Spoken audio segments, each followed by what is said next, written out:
저는 여러분과 함께 오늘 이 시편 42편의 말씀을 통해서 우리의 기도가 밤중에 우리의 어두운 곳에서 또 우리의 삶의 그늘진 곳에서 계속 드려야 한다는 것을 좀 말씀을 드리고 싶습니다. 우리만 팬데믹을 경험한 거 아닙니다. 우리가 참 안타깝게 생각을 하고 억울하게 생각하시는 분들도 계실 거예요. 이거 내가 팬데믹만 없었으면 내 인생, 내 20대, 내 30대 우리 삶에 정말 중요한 이 시대를 잘 살았을 텐데라고 생각하시겠지만 유럽에서 패스트가 있었을 때 우리가 상상할 수 없는 숫자가 죽었고 아버지와 어머니를 다 잃고 자녀들을 다 잃고 남편과 아내를 잃고 이런 가정들이 3분의 2가 될 정도로 어마어마한 심각한 질병이 돌았던 적이 있습니다. 그때 영국에도 패스트가 마침내 오게 되었는데 1623년에 패스트가 와서 이제 많은 장례식이 이루어지면서 교회마다 종소리가 울리기 시작했습니다. 이제 영국의 장례 문화는 이렇게 죽은 사람을 위해서 종을 울립니다. 그때 한 목사님이 패스트에 걸렸습니다. 존 던이라고 하는 목사님인데 이분이 패스트에 걸려서 병석에 누워서 어떻게 보면은 그 어둠 속에서 하나님을 찾고자 발버둥 치면서 비상시에 드리는 기도라는 제목의 책을 썼습니다. 매일매일 하나님 앞에 묵상하고 약해지는 몸을 붙잡고 마음이 약해지고 실망하고 절망하고 여러분 병들면 사실 그런 게 많지 않겠습니까? 몸이 약해질수록 마음이 절망하는 거죠. 나 이제 끝나는구나. 그런 절망 속에서 이분이 글을 썼는데 기도를 많이 했는데 그래서 누구를 위하여 종을 울리는가 우리 당연히 잘 아는 그러한 제목이지만 그 원래 제목이 존 던 목사님의 기도에서 온 거고요. 누구도 외딴 섬은 아니다. 굉장히 잘 알려진 식구인데 이 역시 존 던 목사님의 기도에서 나온 말입니다. 자, 그 기도문을 갖고 우리가 잘 아는 미국 작가죠. 필립 얀시라는 분. 제가 가끔씩 여러분에게 하나님의 놀라운 은혜 소개하는 그 책이 있는데 그 책의 저자입니다. 이분이 한밤을 걷는 기도라는 제목으로 책을 썼습니다. 한밤을 걷는 기도. 자, 여러분 이 시대가 어두운 시대입니다.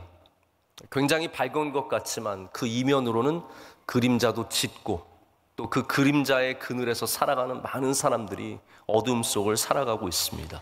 우리는 이렇게 어두울수록 기도의 불을 밝히는 사람들이 되어야 합니다. 이 어려운 질병의 시대, 아직도 우리가 마스크를 벗지 못하고 있지 않습니까?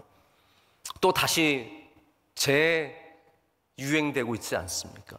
우리가 언제 벗어날지 모르는 이 어둠의 시대에 우리 그리스도인들은 더욱더 이 밤에 기도하는 사람들이 되어야 합니다.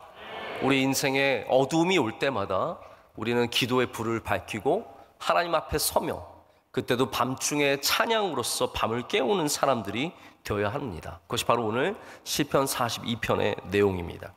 자, 여러분 밤은 여러 가지 의미를 갖고 있습니다. 어떤 사람에게는 굉장히 두려운 시간입니다. 여러분 그렇지만 또 우리 그리스도인들에게는 밤이 무엇입니까? 하나님이 주시는 평안의 안식이 있는 시간입니다. 할렐루야. 누군가에게는 두려움의 시간이지만 우리는 동시에 이 어두운 밤을 통해서 평안한 안식을 얻습니다.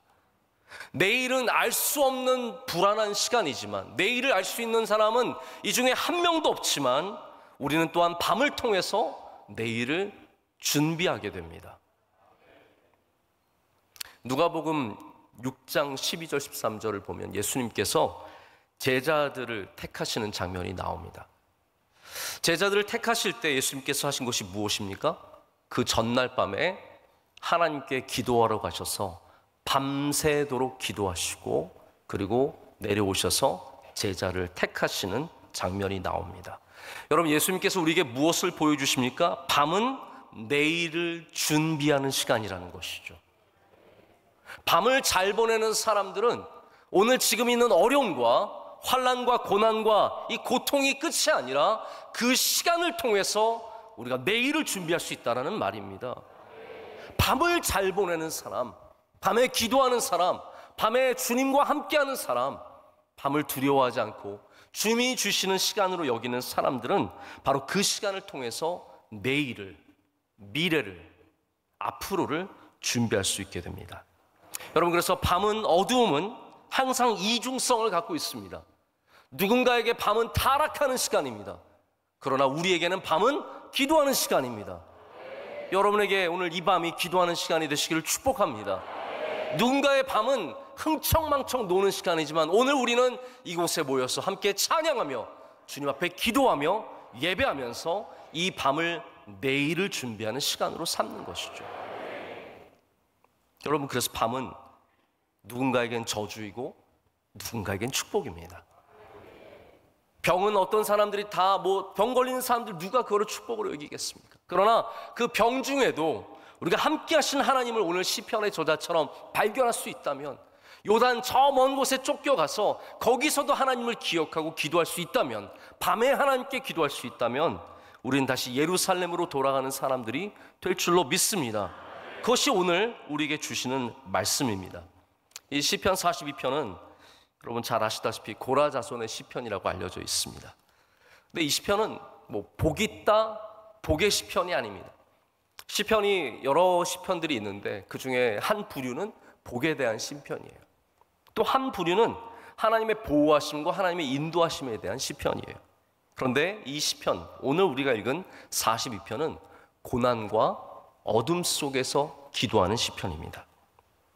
이렇게 시작합니다. 하나님이여, 사슴이 시냇물을 찾기에 갈급함같이 내 영혼이 주를 찾기에 갈급하나이다. 아멘. 여러분, 이러한 심정으로 고라 자손이 하나님께 나아가는 거예요. 이 밤에 우리가 가져야 할 마음이 무엇입니까? 오늘 목사님이 좋은 말씀 해주시겠지가 아니라, 하나님, 내가 주님께 갈급합니다. 내가 주님을 정말 시냇물 찾듯이 찾고 있습니다. 여러분, 그런 마음으로 나아갈 때 하나님이 그 마음에 은혜를 주시는 겁니다. 여러분, 저는 참 부족한 설교자입니다. 제가 아니라 다른 분이 쓰셔야 오늘 더 많은 은혜를 받으시겠죠. 그러나 저는 그것을 걱정하지 않습니다. 여러분의 마음이 목마른 사슴같이 된다면 하나님이 그 심령에게 100배, 만배의 은혜를 허락하신다는 거죠. 고라 자손은 그렇게 하나님께 간절한 마음으로 시편을 시작하고 있습니다. 이 고난과 환난과 어두움을 맞는 그가 계속 6절과 11절에 반복해서 하는 것이 무엇입니까? 오늘 6절 말씀, 죄송합니다. 5절 말씀과 11절 말씀에 반복했는데요. 우린 본문의 11절을 읽었으니까 우리 11절 말씀 다 같이 함께 읽겠습니다. 내 영혼아, 내가 어찌하여 낙심하며 어찌하여 내 속에서 불안해하는가? 너는 하나님께 소망을 두라. 나는 그가 나타나 도우심으로 말미암아 내 하나님을 여전히 찬송하리로다. 아멘. 여러분, 실망하지 마시고 낙심하지 마시고 이 밤에 불안해하지 마시고 이 불안한 세상에서, 답답한 세상에서, 어떻게 될지 모르는 세상에서 우리는 하나님이 나를 도우심을 분명하게 믿으며 이 밤에도 하나님께서 우리와 함께 하심을 믿으며 찬송하며 기도하며 나아가야 합니다. 여러분, 하나님께 소망을 두시기를 축복합니다. 밤은 어둡고 또한 혼란, 우리가 보통 말하는 케이아스라고 하는 혼돈이 있는 시간입니다. 여러분, 낮에만 하나님을 생각하십니까? 낮에 수많은 분주한 가운데 다양한 일들 속에서 그때 하나님을 생각하는 것도 참 쉽지 않습니다. 일하면서, 직장 다니면서, 공부하면서, 집에서 아이들 돌보면서 하나님을 생각하는 것도 쉽지 않죠. 그러나 밤에도 하나님을 생각하는 것이 쉽지 않습니다. 밤에 오히려 근심과 걱정이 나의 생각을 지배할 때가 많습니다. 낮에는 그냥 세상이 돌아가고 보이는 게 많으니까 괜찮지만 밤에 누우면 그냥 어느새 나도 모르던 그 걱정과 근심과 쓸데없는 생각이 나를 지배할 때도 얼마나 많은지 모릅니다. 특별히 고난과 환난을 지나가는 사람들은 밤마다 그 고난과 환난과 싸워야 합니다. 그러나 오늘 성경이 말하는 것이 무엇입니까? 그 시간에도 하나님은 역사하고 계시다라는 거예요. 밤에도 하나님은 깨어 계시고 우리와 함께 하시고 우리와 동행하신다라는 겁니다. 우리가 해야 할 것은 그래서 밤에도 하나님께 기도하는 일입니다. 짙은 새벽에도 하나님께 기도하고 한밤중에도 기도하고 밤이 오는 그 시간에도 하나님을 기억하는 일입니다. 여러분, 낮의 반대가 밤인데 지금 우리 밤이면 저쪽은 낮이고 우리가 낮이면 또 저쪽은 밤이고 항상 밤과 낮은 있는 거예요. 다시 말하자면 우리 삶에도 낮이 있으면 밤이 있을 수밖에 없는 겁니다. 밤이 없는 인생은 단 하나도 없습니다. 모든 사람들은 낮과 밤을 다 갖고 있습니다. 그런데 중요한 것은 뭐냐면 그리스도인이 되면 우리는 밤을 다르게 봅니다. 고난을 다르게 보고 어려움을 다르게 보고 우리에게 있는 이 밤을 다르게 보는 믿음을 갖게 되는 겁니다. 지금까지 밤이라는 것이, 어두움이라는 것이 괴로움만 상징했다면 하나님을 믿는 사람들은 그 괴로움 중에 역사하시는 하나님의 능력을 만날 수 있습니다. 그렇기 때문에 우리는 밤이 두려운 시간만이 아닙니다. 하나님께서 함께 하시고 위로하시고 새 힘을 주시고 능력을 주시는 시간이죠. 시편에는 그래서 밤이 자주 등장합니다. 시편의 저자가 말하기를 밤중에 심장이 나를 교훈한다라고 말합니다. 여러분, 밤에 하나님과 함께 동행하는 사람은 여러분 밤중에도, 여러분 잠자는 중에도 하나님이 여러분을 감동하십니다. 오늘 성산에 올라오신 여러분들, 우리 원주 수양관 이 귀한 곳에 올라오신 여러분들, 오늘 밤에 주무실 때 모기가 아니라 하나님이 여러분과 함께 하시길 축복합니다. 여러분, 모기가 우리의 밤에 우리를 지배해서는 안 됩니다. 하나님의 평안이, 하나님의 영이 밤중에도 여러분의 심장을 교훈하는 역사가 있으시길 축복합니다. 그게 밤에 주시는 은혜예요. 여러분 주무실 때마다 하나님 오늘도 이 밤에 내 심장을 교훈하여 주시옵소서. 그래서 하나님은 온 영역의 하나님이시기 때문에 우리의 의식만 갖고 존재하지 않으십니다. 여러분 사람은 의식뿐만 아니라 여러분이 갖고 있는 무의식이 한정없이 깊습니다. 우리 밤은 무의식의 시간이에요. 여러분이 잠드는 순간부터 우리의 의식들은 다 없어지고 무의식의 세계에 들어가는 거죠. 근데 하나님은 그 경계에 아무 상관없으신 거예요. 그래서 그 경계 안으로 들어오셔서 우리 무의식 안으로 들어오셔서 우리에게 감동하시고 위로하시고 새 힘 주시고 깨닫게 하여 주시옵고 내일을 준비하는 힘을 주신다라는 거예요. 그래서 하나님을 밤에도 의지하시길 축복합니다. 오늘 밤에 하나님이 여러분과 함께 하시면 오늘 저녁에 받은 말씀들 여러분이 까먹을 수도, 의식은 다 까먹어요. 제가 지난주에 설교한 거 기억 하나도 안 나실 거예요. 심지어는 어저께 원로 목사님 설교하신 게 그게 여호와의 종이었나 여호와의 제자였나.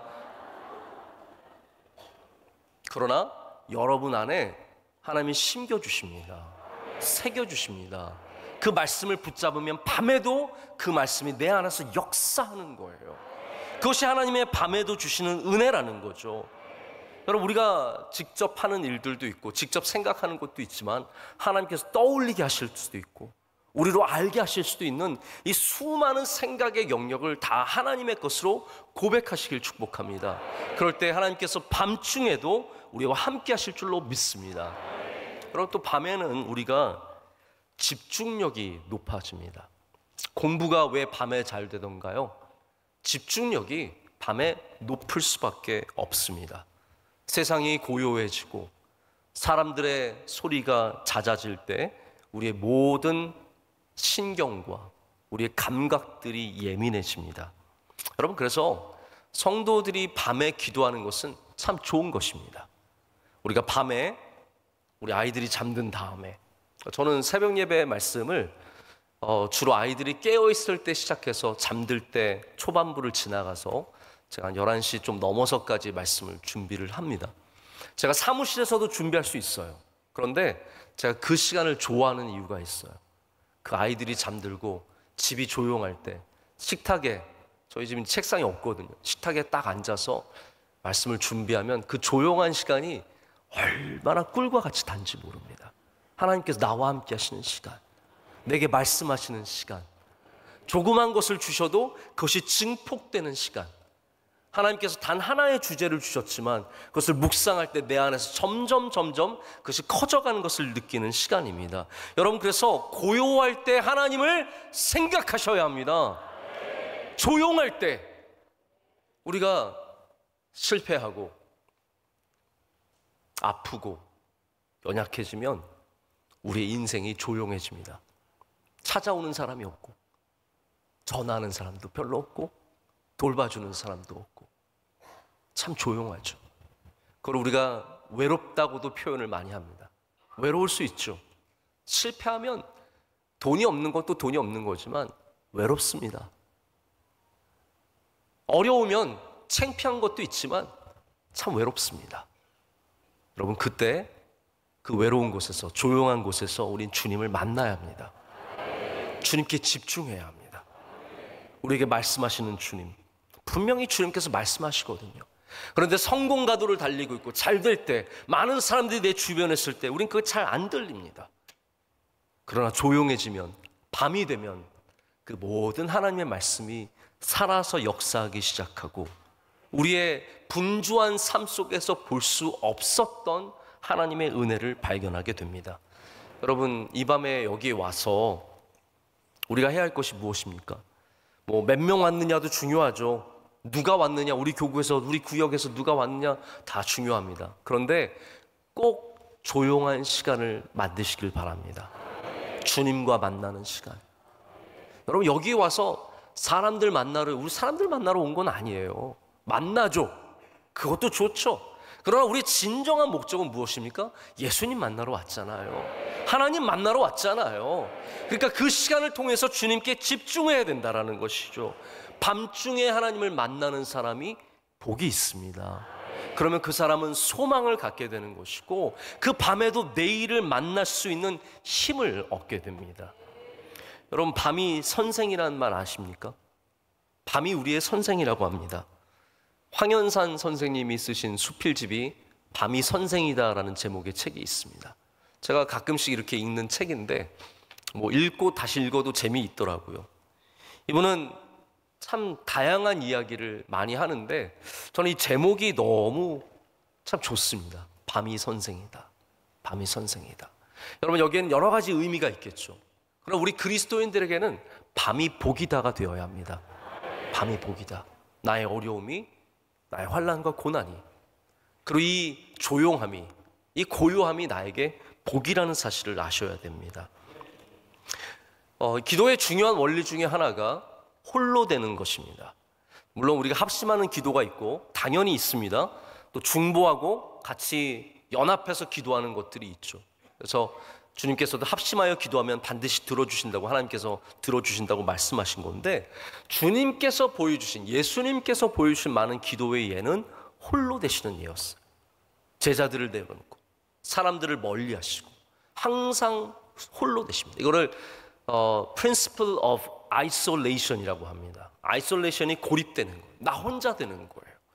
여러분, 기도가, 우리가 함께 기도할 때 놀라운 기도의 능력도 있지만, 여러분이 밤중에 홀로 드리는 기도에도 참 놀라운 능력이 있습니다. 어려운 일을 만났을 때 하나님 앞에 가십시오. 하나님 앞에 무릎을 꿇으셔야 합니다. 하나님 앞에 문제를 펼쳐놔야 합니다. 그 중요한 원리가 히스기야에게 있습니다. 이 열왕기하 19장을 보면 북이스라엘이 멸망을 먼저 합니다. 그렇죠? 여러분 아시다시피 이 아수르에 의해서 북이스라엘이 먼저 멸망을 하는데, 살마네셀 아수르 왕이 침범을 한 다음에 사마리아를 함락시키고 그 다음에 북이스라엘을 얻습니다. 이게 18장 마지막 내용일 거예요. 그래서 그 마지막에 보면은 이 북이스라엘이 하나님을 경외하지 않고 우상을 섬겼기 때문에 망했다라고 딱 되어 있은 다음부터, 그 아수르라고 하는 나라, 이 대단한 나라 아닙니까? 지금 북이스라엘을 먹고 영역을 넓혀가는 나라예요. 그 나라에 이제 살마네셀이 죽은 다음에, 그 다음에 왕이 들어서게 됩니다. 그래서 그 왕이 이제는 남유다를 협박합니다. 이제 너희 차례라는 거예요. 북이스라엘 먹은 다음에 너희를 내가 쳐들어가겠다라고 해서 사네립이 편지를 보냅니다. 사절단을 보내서 편지를 보냅니다. 너희 차례라는 거죠. 너희 죽이러 간다는 거예요. 예루살렘 준비하라는 거예요. 그 편지를 받고 나니까 히스기야가 기가 막힌 거예요. 큰일 난 거예요. 북이스라엘이 저렇게 무너졌는데 남유다가 아무리 힘써와도 아수르 이길 수가 없는 거예요. 그때 성경에 어떻게 되어 있느냐? 저는 사실 이제 열왕기 제가 상하를 읽긴 읽었지만 제가 강해 설교를 따로 해본 적이 없어서 그렇게 많이 생각해 보지 않았는데, 우리가 늘 생각하는 히스기야의 기도는 뭐죠? 병들었을 때 한 기도잖아요. 생명이 연장되는 기도. 우리가 그 기도를 알기 때문에 히스기야가 기도한 사람인 건 알았는데 제가 보니까 그래요. 여러분 굉장히 중요한 건데 히스기야가 병났을 때만 기도한 게 절대로 아닙니다. 그 전부터 히스기야는 기도하던 사람이었어요. 할렐루야. 자, 이거 굉장히 중요합니다. 여러분 나중에 병났을 때 기도하지 마시고 지금부터 기도로 깨어 있으시길 바랍니다. 히스기야는 기도에 훈련이 되어 있는 사람이었고 기도의 능력을 아는 사람이었어. 왜냐하면 이렇게 사네립이 협박 편지를 딱 보냈을 때, 선전포고했을 때 그가 한 것이 무엇이었느냐? 그가 19장에 이런 내용이 나와요. 이렇게 제가 그냥 말씀을 읽어드릴게요. 히스기야가 사자의 손에서 편지를 받아보고 여호와의 성전에 올라가서 히스기야가 그 편지를 여호와 앞에 펴놓고 그 앞에서 히스기야가 기도하여 이르되 그룹들 위에 계신 이스라엘 하나님 여호와여, 주는 천하 만국의 홀로 하나님이시라. 주께서 천지를 만드셨나이다. 여호와여, 귀를 기울여 들으소서. 여호와여, 눈을 떠서 보시옵소서. 사네립이 살아계신 하나님을 비방하러 보낸 말을 들으시옵소서. 아멘. 여러분 보십시오. 히스기야가 어려움이 다가왔을 때 무엇을 했습니까? 그 밤중에 하나님께 올라가서 그의 문제를 펼쳐놓고 주님 들어주시옵소서. 주님 이것을 보시옵소서. 이 어두운 밤을 제가 주님의 은혜 없이 지나갈 수 없습니다.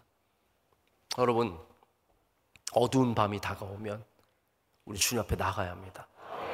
주님 앞에 문제를 펼쳐 놓으십시오. 다 펼쳐 놓으십시오. 주님 이것이 저의 문제입니다. 제 남편입니다. 제 아내입니다. 제 자식입니다. 제 기업입니다. 제 성품입니다. 제 죄입니다. 주님 앞에 펼쳐놓고 기도하시면 그 어둠이 물러갈 줄로 믿습니다. 하나님이 어둠 앞에서 기도하는 사람들, 하나님 앞에서 문제를 펼치는 사람들의 기도를 들어주시고 역사하시기 때문입니다. 여러분 그래서 기도는 해프닝이 아니라 사건이 아니라 훈련입니다.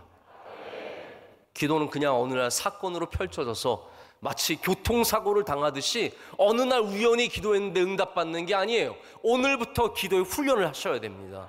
문제가 있을 때마다 하나님 앞에 가서 펼치는 훈련을 해야 나중에 진짜 큰 문제가 다가왔을 때 여러분 그 기도에 응답받는 역사를 경험하게 되는 거예요. 지금 문제가 있는데도 미루는 사람들 많습니다. 요건 얼마 안 되니까, 요거는 별거 아니니까, 내가 해결할 수 있으니까. 아닙니다. 모든 문제를 주님 앞에 펼쳐야 할 줄로 믿습니다. 그런 사람들이 히스기야처럼 놀라운 주의 은혜를 경험하게 됩니다. 그래서 나중에 히스기야 병이 다가왔을 때 히스기야 또 홀로 기도해요. 제가 지금 계속해서 이 Principle of Isolation, 고립되는 홀로 되는 기도를 말씀드리는 거예요. 딱 병이 왔을 때 어떻게 합니까? 벽을 보고 기도합니다. 딱 벽을 보고 오직 하나님만 바라보면서. 이 벽을 본다는 말이 그런 말 아니에요, 여러분? 벽에 뭐 대단한 아름다운 그림이 있었을까요? 아니에요. 아무것도 없는 거예요. 그냥 아무것도 없는 그 벽. 무엇을 말합니까? 하나님만 의지한다는 거예요. 여러분 그래서 우리는 사람을 보고 기도하는 거 아닙니다. 벽을 보고 기도해야 합니다. 오직 여호와 하나님만 보고 기도해야 합니다. 그럴 때 하나님께서 그 기도 가운데 그 어두움이 물러가는 은혜를 주실 줄로 믿습니다.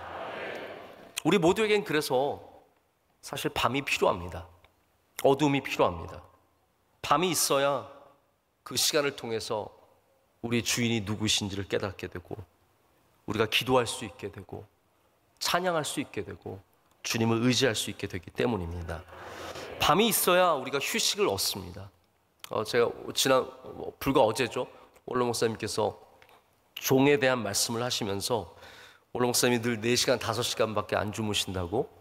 제가 알거든요. 정말 그러시거든요. 4시간, 5시간밖에 안 주무시는데 단잠을 주무신다고. 여러분 그걸 듣는 우리들은 위로가 되나요? 아니면 속상한가요? 위로가 안 되더라고요. 나는 6시간 자도 피곤한데 일어날 때마다 막 괴로운데. 그러면 저는 아주 못난 종인 것 같고 잘못된 종인 것 같고 나는 아주 그냥 되먹지를 못한 종인 것 같고 나는 언제 단잠을 주시려나, 모기 한 마리 나타나면 잠을 못 이루는 이 비참한 인생이요. 여러분, 밤에 하나님께서 여러분에게 힘과 은혜를 주시기를 축복합니다. 밤마다 주님께서 새 힘을 주시고 위로하시고 평안을 주시고 역사하실 때 우리는 그 밤을 지나 내일을 기쁨 가운데 감사 가운데 맞게 될 줄로 믿습니다.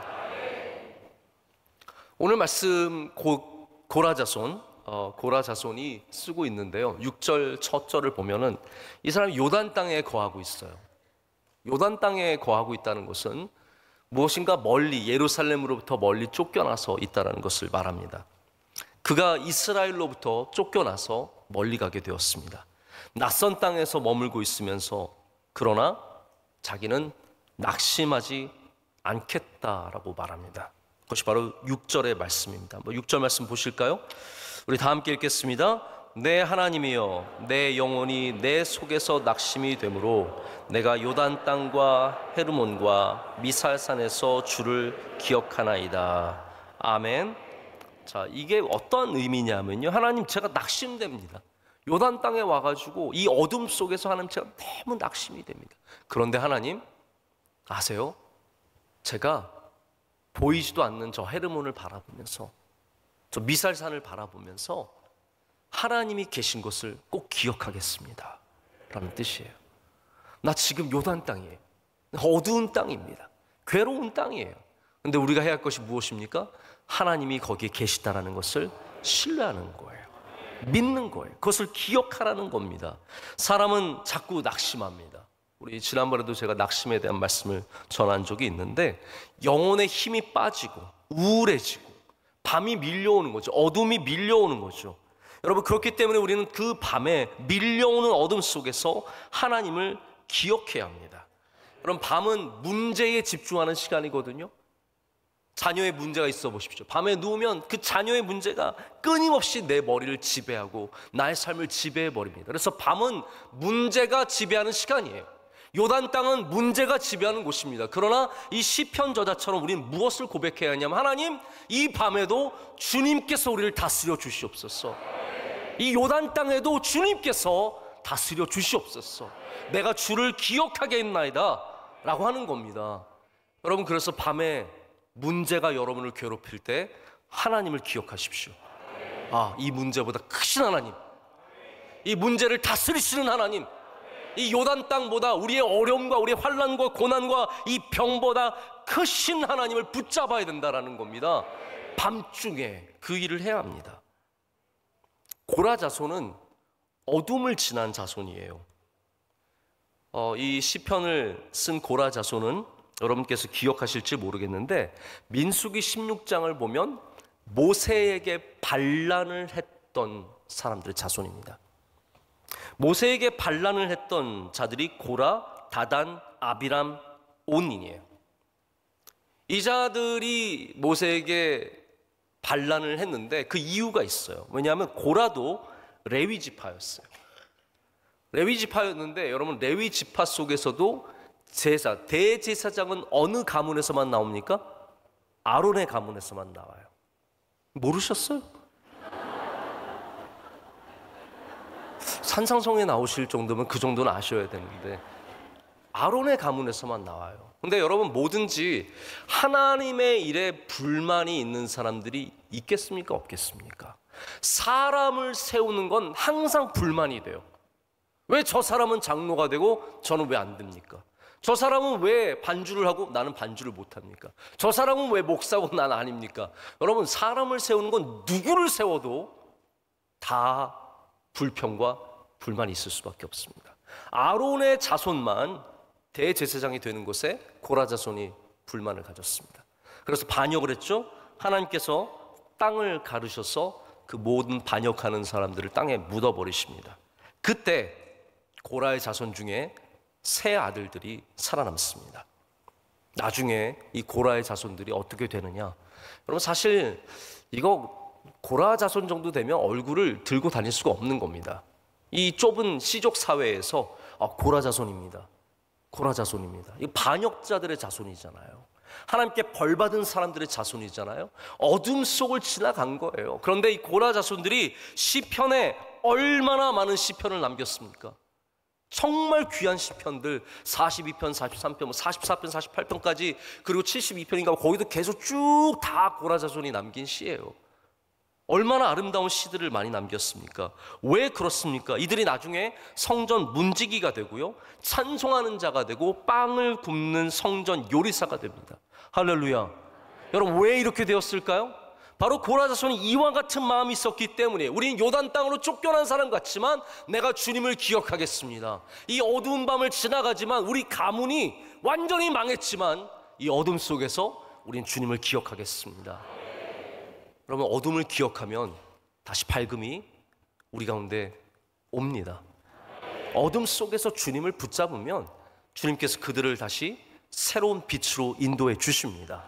완전히 망하는 집은 없는 줄로 믿습니다. 완전히 망하는 사람도 없는 줄로 믿습니다. 아무리 어둠이 깃든 것 같아도, 끝이 없는 어둠인 것 같아도 하나님께서 반드시 거기서 여러분을 구원해 주시고 구출해 주시고 기도하는 자들에게 은혜를 주신다는 거죠. 그래서 성전 문지기가 되고 찬송하는 자가 되고 빵을 굽는 자가 되어서 저주를 넘어서는 사람들이 됩니다. 왜 그렇습니까? 밤을 지나는 기도가 있었기 때문이에요. 밤을 지나는 기도. 그렇기 때문에 우리도 요단 땅에서 기도해야 합니다. 사람들이 나를 향해서 손가락질 하든 눈물 흘릴 일이 있는 일들이 있든 내가 별거 아니라서 때로는 억울한 일을 당하고 비참한 일을 당해도 그 어둠 속에서 하나님을 기억하셔야 합니다. 지나갑니다. 은혜를 주시죠. 여러분, 어둠을 지나가는 사람들, 예수님을 만나면 빛이 다가오게 되어 있습니다. 어떤 어둠이든, 아무리 깊고 아무리 긴 어둠이라고 할지라도 주님을 만나면 거기 변화가 있고 능력이 있고 새로운 길이 열리는 줄로 믿습니다. 밤의 기도는 그렇기 때문에 우리를 회복하는 능력이 있습니다. 지치셨습니까? 밤에 기도하셔야 됩니다. 어려우십니까? 밤에 기도하셔야 됩니다. 고라 자손이 밤을 보내면서 그의 가문이 회복되는 거예요. 여러분, 고난과 어려움을 겪는다고 다 끝나는 게 아닙니다. 하나님 만나서 기도하면서 얼마나 큰 은혜를 받고 변하는 분들이 많이 있는지 모릅니다. 그래서 밤은 회복하는 은혜가 있는 시간이에요. 특별히 여러분, 밤에는 우리 지친 영혼을 채우는 기도가 있어야 합니다. 사람들은 다 낮을 보내면서 힘들고 지쳐갑니다. 근데 여러분, 신앙이라는 것은 항상 채우는 은혜가 있어야 되거든요. 우리가 산상성에 온 여러 가지 목적이 있지만 제가 바라는 것 중에 하나는 여기서 많이 채워가시기를 바랍니다. 우리 비었던 마음들, 또 어떻게 보면 지쳤던 마음들. 여러분, 지칠수록, 교회 일에 지칠수록 예배를 통해서 은혜를 받으셔야 돼요. 교회 일이 지쳐서 교회 일을 안 하면 해결되는 게 문제가 아니에요. 그러면 안 하면 해결되느냐? 결코 그렇지 않아요. 교회 일을 많이 하면서도 항상 채워지시는 분들은 넉넉히 감당할 수 있어요. 말씀을 채워주고 기도로 채워주고, 특별히 기도를 해야 주님의 일을 감당할 수 있습니다. 기도 안 하면서 어떻게 주님의 일을 감당합니까? 저도 오늘 이 말씀 준비하면서 사실 굉장히 부담이 됐어요. 어제 저녁 예배 말씀 준비해야죠. 또 이 말씀 준비해야죠. 그러면서 굉장히 어떤 말씀을 전해야 하나 고민이 많이 되는데, 제가 기도하니까 하나님이 은혜를 주시더라고요. 그래서 오늘도 사실 올라오기 전에 마지막 한 거는 말씀 정돈이 아니라 기도였어. 하나님, 말씀의 은혜를 내려주시옵소서. 기도하면 하나님께서 은혜 주십니다. 기도하면 채워지게 되어 있다라는 거죠. 근데 많은 사람이 기도 없이, 채워짐 없이 그냥 쓰는 것만 많이 쓰는 거예요. 여러분, 쓰다 보면 결국은 번아웃 되고, 난 더 이상 못 해먹겠어. 결국은 그렇게 되기가 얼마나 쉬운지 모릅니다. 성령님께서 오늘 여러분에게 오셔서 기도하라고 권고해 주실 줄로 믿습니다. 7절 말씀 한번 보실까요? 7절 말씀을 보면은 이 어둠이 굉장히 길어지고 또 더 짙어지는 것을 보게 됩니다. 함께 읽겠습니다.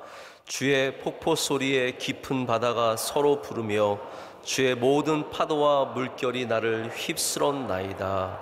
아멘. 폭포와 깊은 바다, 파도와 물결, 이런 것들은 다 어려움이 하나가 아니라 여러 개이며 계속해서 끊임없이 나를 덮고 있다는 표현입니다. 여러분, 사람이 어려움을 하나만 당해도 이겨내기가 쉽지 않습니다. 병만 하나 걸려도 이겨내기가 쉽지 않습니다. 가정이 조금만 어려워도 그거 하나도 감당하기가 쉽지 않습니다. 관계의 문제 하나만 생겨도 식음을 전폐하고, 그리고 기운도 다 빠집니다. 그런데 다양한 문제들이, 복잡한 문제들이 우리 삶에 하나, 둘, 세 개, 네 개, 다섯 개, 여섯 개 생기면 정말 답답하고 절대로 벗어날 수가 없을 것 같은 답답한 마음이 들죠.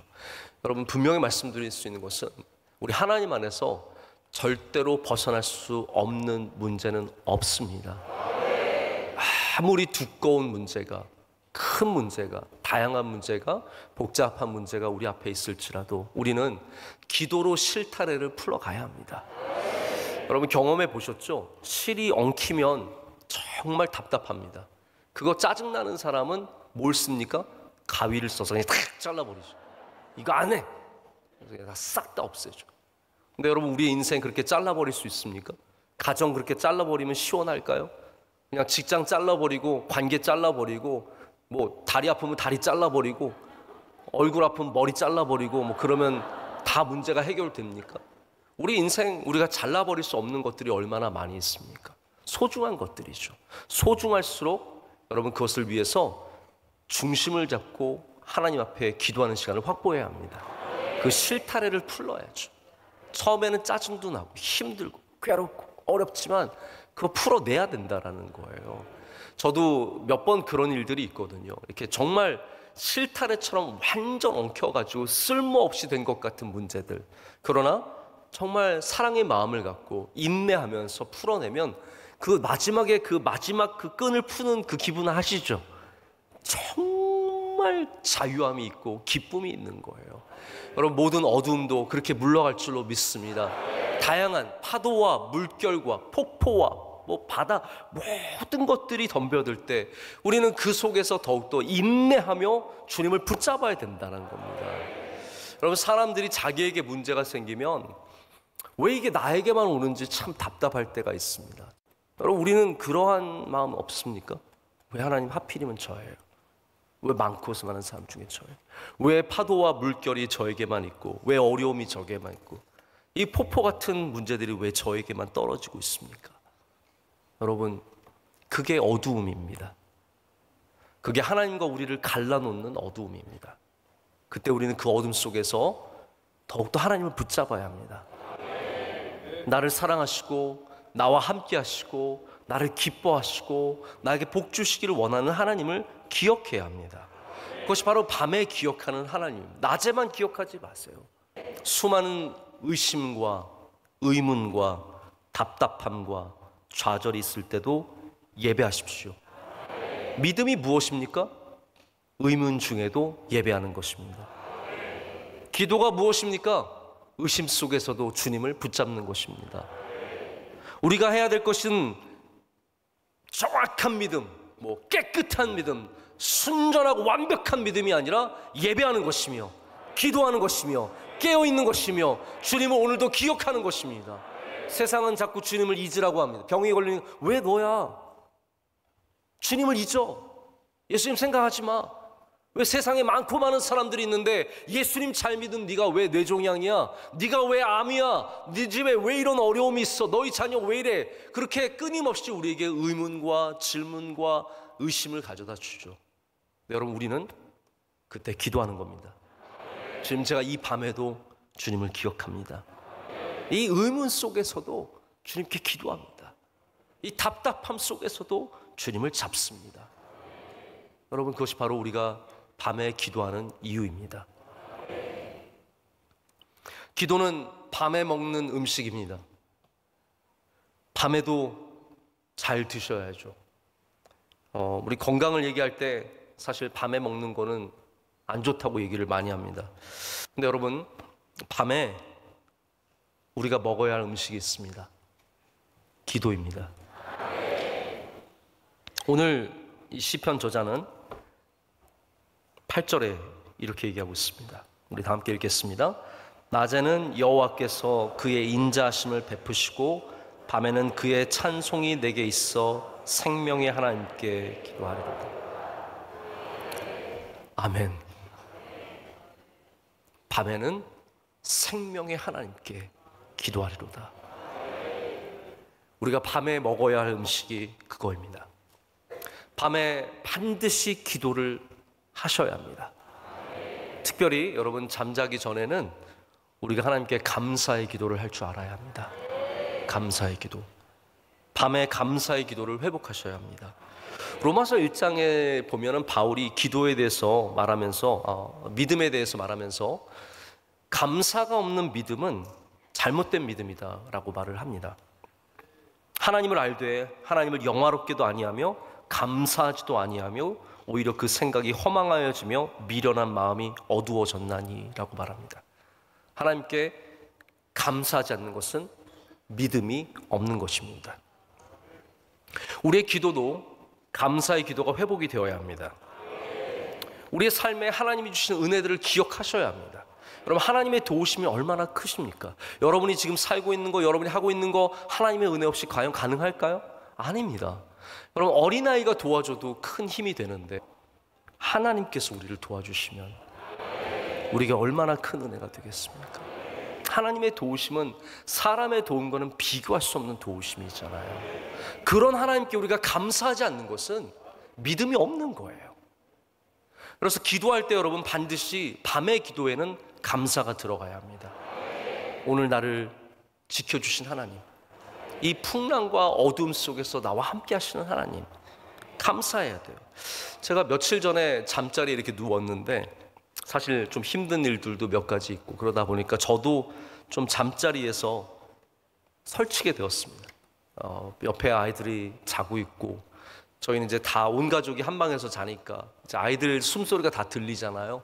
첫째가 새근새근 잠들었고, 둘째가 가끔씩 이를 갈고, 셋째가 또 코를 골고 이렇게 자고 있을 때 저는 혼자서 잠을 못 자는 거예요. 굉장히 서럽더라고요. 나도 자고 싶은데 빨리 내일 새벽 예배 가려면 잠들어야 하는데. 그때 마음이 참 어려웠습니다. 근데 하나님께서 저에게 참 은혜를 주셨어요. 그때 어떠한 마음을 주셨냐면 그게 너찌라는 거예요. 하나님 쿡쿡 찌르시더라고요. 너 감사해보지 않을래? 너 좀 감사하게 좀 없냐? 제가 그때 갑자기 기도로 감사를 하기 시작했어요. 하나님, 이게 감사하고 이게 감사하고 이게 감사하고 이것 때문에 너무 감사하고, 하나님 이거 아니면 제가 할 수 없어. 너무너무 감사. 근데 감사의 기도를 하다 보니까 이미 잠들었어. 얼마나 감사했는지 모릅니다. 여러분, 감사가 믿음입니다. 여러분의 어두움 속에, 어두움은 우리를 자꾸 불평하게 하고 원망하게 하고 우리를 더 어두움으로 끌고 갑니다. 우리를 빛으로 끌고 갈 수 있는 것은 감사예요. 믿음이에요. 내일을 준비하게 하는 것은 감사입니다. 감사는 여러분의 영혼을 치유합니다. 할렐루야. 내 상처 입은 영혼, 내 아픈 마음, 이거 감사가 치료한다는 거예요. 하나님 감사합니다. 하나님의 모든 은혜에 감사합니다. 그럴 때 우리의 영혼이 치료가 되고 마음이 살아나고 관계가 살아나고 내일을 살아갈 수 있는 힘을 얻게 된다는 것이죠. 어려운 상황 속에서, 어두움 속에서 반드시 감사의 기도를 하시길 축복합니다. 여러분, 오늘 우리는 마지막으로 이 밤을 보내는 관점을 되찾아야 합니다. 오늘 이 밤에 기도의 능력을 되찾아야 합니다. 제가 오늘 설교 오래 할 줄 아셨죠? 네, 이제 마칩니다. 모든 밤이 사실은 아침을 준비하고 있는 것입니다. 그렇기 때문에 여러분의 밤도, 우리의 밤도 항상 아침을 준비하고 있는 밤입니다. 그렇기 때문에 우리에게 회복과 소망을 가져다주는, 오늘도 하나님께 소망이 있다고 말하지 않습니까? 우리는 어두움 속에 있을지라도 밤을 지나가도 하나님께 소망을 두는 사람들이 되어야 합니다. 그러기 위해서는 밤을 잘 보내야 돼요. 허송세월하지 마시고 이 밤에 기도하고 주님을 붙잡고 잘 보내야 돼요. 밤을 잘 이해를 해야 된다는 겁니다. 제가 이야기 하나만 드리고 말씀을 맺으려고 합니다. 티언이라고 하는 작가가 있었습니다. 이분은 원래 믿음이 있었는데 이제 남편을 만나서 결혼을 했는데 둘 다 결혼하고 살다 보니까 이제 믿음이 식었고 별로 하나님에 대한 관심도 멀어졌어요. 그러다가 이제 아들을 낳았는데 아들의 이름을 루크라고 졌습니다. 룩이라는 아들이 있는데 그래도 이제 집안에 믿음의 전통이 있다 보니까 이 아이에게 유아 세례를 준 거예요. 아이가 교회를 이렇게 알죠. 근데 한 번은 어떤 일이 생겼냐면 남편이 기자였는데 종군 기자로 이라크를 가게 됐어요. 그래서 이 티언이라고 하는 작가가 너무 마음이 걱정이 되고 슬프고 괴로운 거예요. 근데 이제 남편이 떠나가고 어느 날 이렇게 텔레비전을 보는데 이라크 참전 용사가 나와서 인터뷰를 하는데 이제 이라크가 얼마나 어려운지 또 자기가 이라크로 다시 돌아가게 되는데 그게 얼마나 괴로운지를 막 이야기를 하는 거예요. 근데 그 와중에 잠깐 자기 아들 루크를 봤는데 루크가 이 조그만 아이가 4살짜리 아이인데 기도손을 하고 있는 거예요. 잠깐 봤는데 깜짝 놀란 거예요. 왜냐하면 교회도 사실 안 보내고 자기는 당연히 믿음이 없을 거라고 생각을 했는데 이 아이가 기도를 하는 거예요. 설마. 그래서 나중에 물어봤어요. 룩, 너 혹시 기도했니? 그랬더니 걔가 아니라는 거예요. 이게 미국의 어떻게 보면 약간 좀 상류층 사회에서 특별히 동부 쪽에 사는 사람들은 기독교 신앙을 갖는 것을 부끄럽게 여기는 경우가 굉장히 많습니다. 그러니까 얘도 이 어떻게 보면 사회를 아는 거예요. 기도했니?라고 했을 때 안 했다는 거예요. 그래서 또 엄마가 물어봤습니다. 괜찮아, 말해봐. 룩, 너 기도했니? 그랬더니 기도했다는 거예요. 너 그래서 너 뭐 하나님 믿니? 그랬더니 나 하나님 믿는다는 거예요. 너 언제부터 그랬니? 그랬더니 모르겠는데 난 그냥 늘 하나님이 계신 것 같았어. 난 하나님 믿어. 이렇게 얘기를 하는 겁니다. 근데 이분이 그 아들의 기도를 보고 충격을 받았어요. 왜냐하면 자기는 믿음이 없어서 남편의 끊임없이 두렵고 걱정이 되고 답답한데 이 아이는 아빠가 갔을 때부터 굉장히 침착했대요.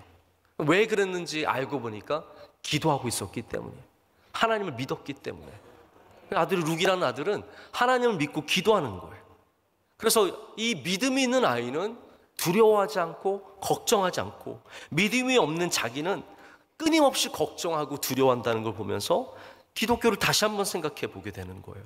그러면서 하는 말이 뭐냐면 자신의 동료 교회들 안 다니는, 전혀 안 다니는 사람들은 자신의 인생에 교회에 안 나가기 시작한 것이 최고의 결정이라고 떠벌리는 사람들도 많은데, 실제로 교회를 다니는 사람들과 비교해 보면 삶의 질이 너무 다르다는 거예요. 어떤 면에서 다르느냐, 이런 얘기를 해요. 시내를 걷고 있는데, 시내가를 따라 걷고 있는데 우리가 보는, 그러니까 교회를 안 다니는 사람들이 보는 것은 그냥 흐르는 물과 떨어지는 폭포와 길밖에 없다는 거예요. 그런데 그리스도인들은 그곳에 가서 그 시내를 만드신 하나님을 만나고 인생의 떨어짐과 올라감과 잔잔함과 시끄러움을 하나님의 관점으로 바라보는 시각을 갖는다는 거죠. 그래서 우리에게는 그냥 졸졸 흐르는 시내일지 모르지만 그리스도인들에겐 그것이 놀라운 하나님의 역사라는 거예요. 여러분, 어둠도 똑같습니다. 하나님을 믿지 않는 사람들, 믿음이 없는 사람에게는 어둠은 그냥 저주고 어둠일 뿐이에요. 요단은 요단일 뿐이에요. 폭포는 폭포고 파도는 파도고 괴로움은 괴로움일 뿐이지만 우리에게는 그렇지 않다라는 거죠. 우리에게는 이 밤이 복된 밤인 줄로 믿습니다.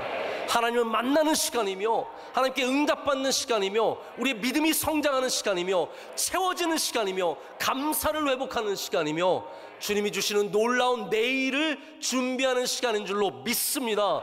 여러분, 그래서 오늘 기도하는 사람은 내일을 기쁨 가운데 맞게 되는 겁니다. 오늘 주님을 기억하는 사람은 내일 우리를 도우시는 주님과 함께 동행하게 되는 것입니다. 시편 오늘 읽은 마지막 절 11절 말씀을 제가 메시지 성경으로 한번 읽어드릴게요. 41편 11절 말씀을 한번 보십시오. 이렇게 되어 있습니다. 내 영혼아, 내가 어찌하여 낙심하느냐, 어찌하여 슬퍼하느냐, 너는 하나님을 바라보아라. 나는 이제 다시 찬송하게 되리라. 나를 웃음짓게 하시는 분, 그분은 나의 하나님. 나를 웃음짓게 하시는 분, 그분은 나의 하나님.